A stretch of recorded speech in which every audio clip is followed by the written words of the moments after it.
큰 박수 부탁드리겠습니다.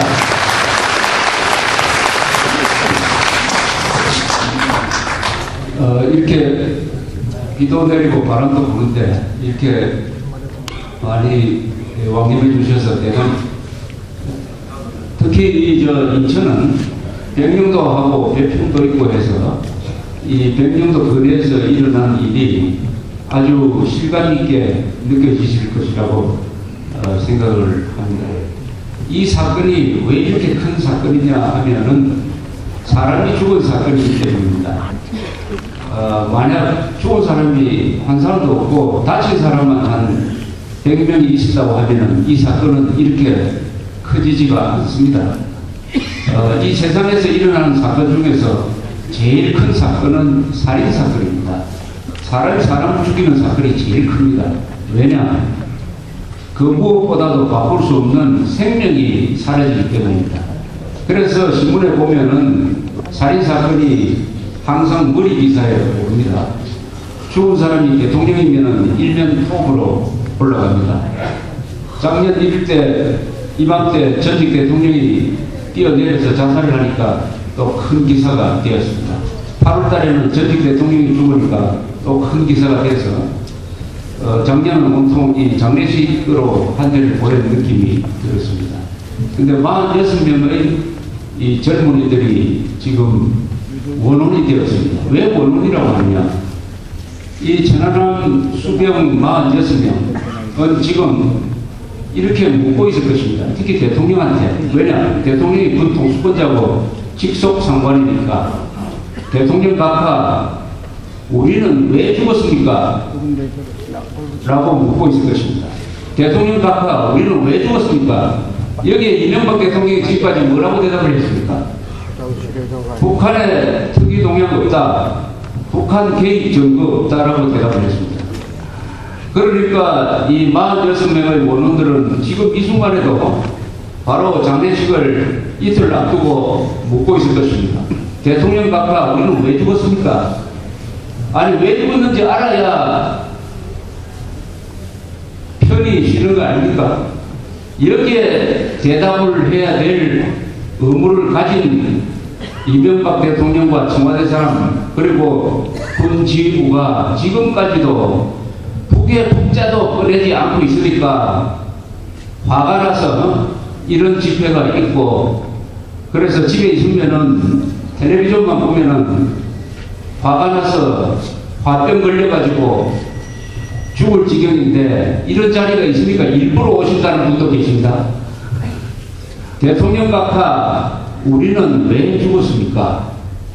여기에 대답을 내놓지 않고 영웅이라든지 순직한 분이라든지 하면서 이름을 부르면서 라디오 방송을 하면서 텔레비전 앞에서 대통령이 눈물을 흘리고 하면은 슬픔만 있고 분노가 없는 나라가 됩니다. 이 나라는 슬픔만 있고 분노가 없는 나라가 되고 있습니다. 46명의 생명이 사라졌는데 그 46명의 한 사람 한 사람 생명은 그 가족한테는 이 지구만큼 귀중한 것입니다. 대통령 목숨만큼 귀중한 것입니다. 대통령이 직계 가족이 46명이 죽은 것과 똑같은 느낌을 우리 이명박 대통령이 가진다면 이 수병 한 사람 한 사람의 부모도 그런 마음을 갖게 될 것입니다. 왜냐? 생명이 사라졌으니까. 그 20대에 여기 계신 분들 다 지금 70대, 80대, 60대 되시는데 그 죽은 사람은 60년을 살아야 될 인생을 한순간에 잃어버렸습니다. 그 60년 동안에 얼마나 인생이 위대한 성취를 할 수 있습니까? 그 중에서는 재벌이 될 사람도 있고 국회의원 될 사람도 있고 위대한 문학작품을 남길 사람도 있었을 것입니다. 바로 그 한 사람 한 사람마다 60년, 70년의 인생을 빼앗아간 이자가 누구냐를 알아야 제대로 우리가 슬퍼할 수 있는 거 아닙니까? 누가 이 사건을 일으켰는지를 알아야 우리가 눈물을 흘려도 왜 흘리는지 알아야 되는 거 아닙니까? 그런데 지금 여기 계신 분들은 누가 일으켰다고 생각하십니까? 김정일이라는 이야기가 제대로 안 나오죠. 사실 그렇습니다. 아무도 공식적으로 천안함 침몰은 북한 잠수함정이 쏜 의뢰에 의해서 결정되었다는 말을 해주지 않고 있습니다. 이렇게 딱 부러지게 가능성이 있다든지 또는 배제할 수 없다든지 요 정도 이야기를 하고 있습니다. 그래서 오늘 이 자리에서는 분명히 천안함 폭침 사건이죠. 폭발하면서 침몰했으니까 천안함 폭침 사건은 김정일이가 일으켰다는 것을 단정을 해야 됩니다. 그것을 전제로 하고 이야기가 돼야 이 강연회가 성립이 돼요. 그런데 그 가능성은 있는데 다른 가능성도 있다든지 이렇게 되면 이 강연이 진행이 될 수가 없습니다. 또 100% 확실합니다. 단 하나의 가능성이 남아있어요. 그것은 외계인이 와서 침몰시켰을 가능성이 있습니다.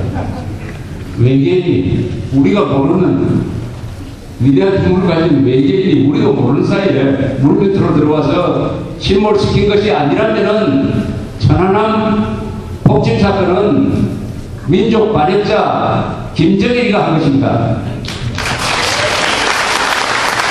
그러면은 슬픔만 할 거냐, 슬픔만 할 거냐, 뭘 할 거냐 하는 의무가 살아있는 사람한테 주어지는 것입니다. 대통령 각하 우리는 왜 죽었습니까? 했을 때 대통령이 이렇게 대답을 해야죠. 당신들은 김정일이가 쏜 의뢰에 의해서 전사한 분이다. 여러분들의 원혼을 내가 반드시 달려주겠다. 반드시 김정일이한테 거기에 상응하는 정도가 아니라 한 100배로 갚아주겠다. 그래서 저승에서 편히 쉬도록 내가 보장한다. 그리고 여러분들이 남긴 가족들은 내가 책임지고 돌봐주겠다. 이렇게 이야기해야 되는 거 아닙니까?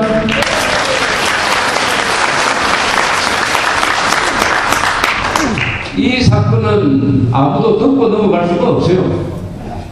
이명박 대통령은 생각이 좀 바뀌어지는 것 같은데 이런 생각을 당시에는 가졌을 겁니다. 이게 한쪽으로는 김정일하고 만나는 회담 접촉을 지금 하고 있어요. 하고 있는 걸로 봐서 이 사건을 김정일이가 일으켰을지 않을지도 모른다 하는 이런 미련이 있었던 것 같아요. 그러나 김정일이는 한쪽으로는 대화하고 한쪽으로는 테러하는 수법을 그동안에 몇십 년 동안 계속 해온 자입니다. 만약 그렇게 생각했다면 대동자기가 없죠. 저걸 모르는 사람이니까. 그런데 지금은 이제 비로소 이명박 대통령도 이게 김정일 소행이다 하는 것을 확실하게 알게 되었다고 생각을 합니다. 그러면 어떻게 할 것이냐. 국가가 대한민국이죠. 대한민국은 거대한 나라입니다. 인구가 5천만에 70만의 병력을 가지고 있고 경제력은 세계에서 10등에서 11등을 왔다 갔다 하고 1년에 무역액이 7천억 달러입니다. 북한은 1년에 무역액이 30억 달러예요. 북한보다 200배가 많은 국력을, 경제력을 가지고 있습니다. 또 우리는 민주주의 국가입니다. 언론 자유가 있어요. 진실을 전할 수 있는 수단, 방법이 있습니다. 우리 국가가 가지고 있는 모든 국력, 경제력, 군사력, 과학, 기술, 진실, 자유, 정의, 눈에 보이지 않는 이런 모든 수단을 총동원해가지고 북한에 대해서 우리가 응징을 해야 됩니다.